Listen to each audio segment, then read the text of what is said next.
is to be a father and a grandfather. His passion is people and how to support people to reach personal success based on living a life by design.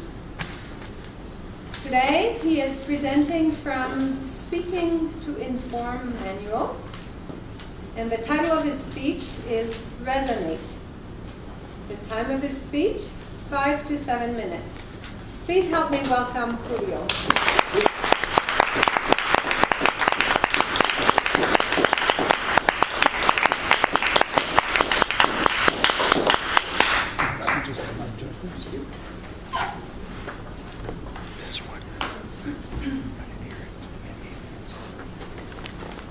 It was an epiphany when she stands in front of me. You're speaker number 3. Really? Today? A couple of weeks ago, I said to you, you must bring your 2 manuals to all the Toastmasters meetings. I didn't. I just ordered 4 manuals. They came in the mail last week and get in my Toastmasters bag. And I said, I don't have nothing to do. I saw the opportunities you were offering, 1 speaker and 2 evaluators. I said, I'm not taking anything. I'm just going to go to a meeting, sit in the back, and go to coffee. So that was my idea. So I have an epiphany. But last night I was reviewing some information for a client I'm working with. He claimed to be a public speaker. And his speaking is about convincing people. Notice the word convincing people about how to invest money in his company. The investment started at $100,000. He had raised a lot of money. I've been working with a company for 1.5 years. We are worth like $30 million right now. And most of the money he had brought the money in. Sometimes he can bring $1 million a week. People. So he does well. But I've been looking at the numbers, the number of people you speak and the number of people you get results.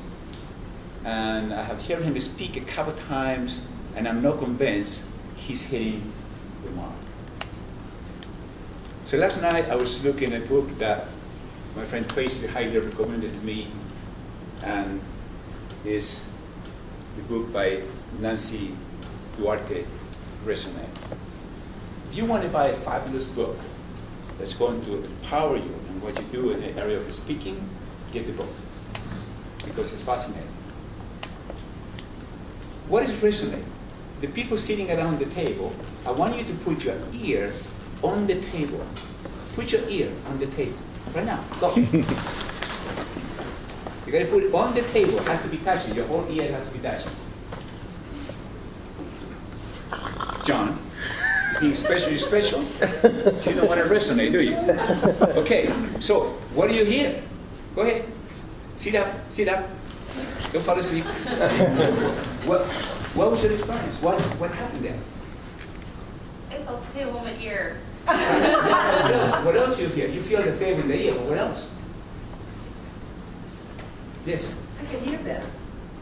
You can hear better. Good. Somebody else? I didn't hear the ocean. There you go. You hear something. A sound on the table. I felt connected. You feel connected. Right, the focus was different. The focus was different. So we come to the front of the room often, or you are in meetings, and the question I have for myself,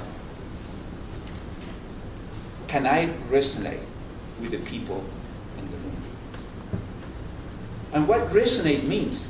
Resonate means to be able to have your emotions, your emotional state vibrating with your emotional state.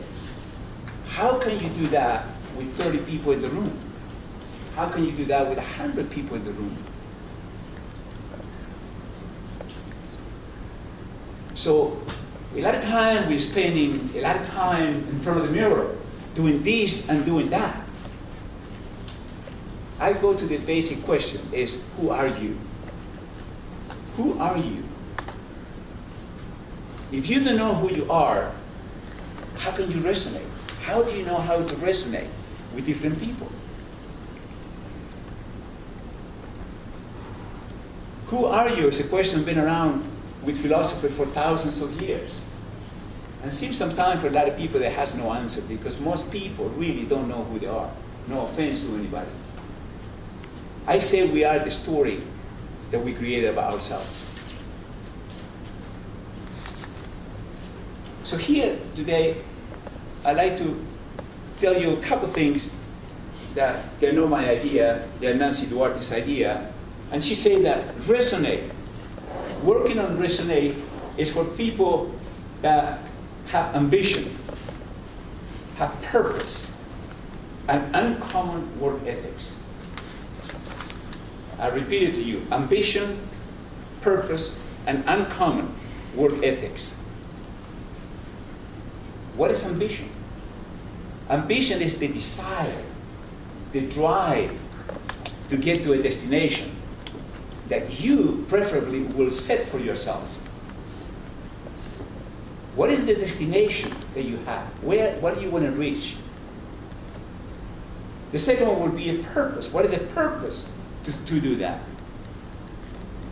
The purpose of my life every day is to work with people and engage them in the possibility of living a life by design.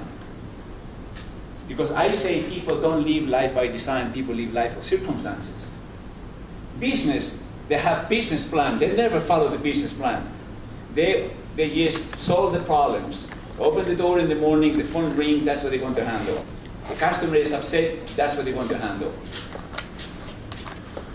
And then uncommon work ethics.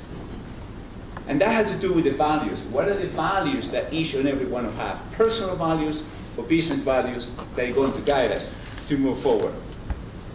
Now, Daniel talked this morning about value. And what is value? I said value is the idea that you may create. The idea that somebody has. And how you translate the idea and you make it resonate with people. That's your value. Your value is the idea. People have great ideas. But if you cannot articulate those ideas in a way that become powerful and gather people to follow, then the idea has really very little value. I don't know, this is a long time ago. This is when I was a kid, okay? Nixon against John F. Kennedy. John F. Kennedy was probably the first president that had to face the video camera, the camera on TV. And Nixon was frigid in front of the camera. And Kennedy was cool, was relaxed, and it was fun to be with, and he connected. And that's one of the qualities of John F. Kennedy. That's why we got to the moon, because when he spoke, he resonated with people, and the whole world jumped in that boat, and we got to the moon. So, today, remember, resonate. Man, resonate.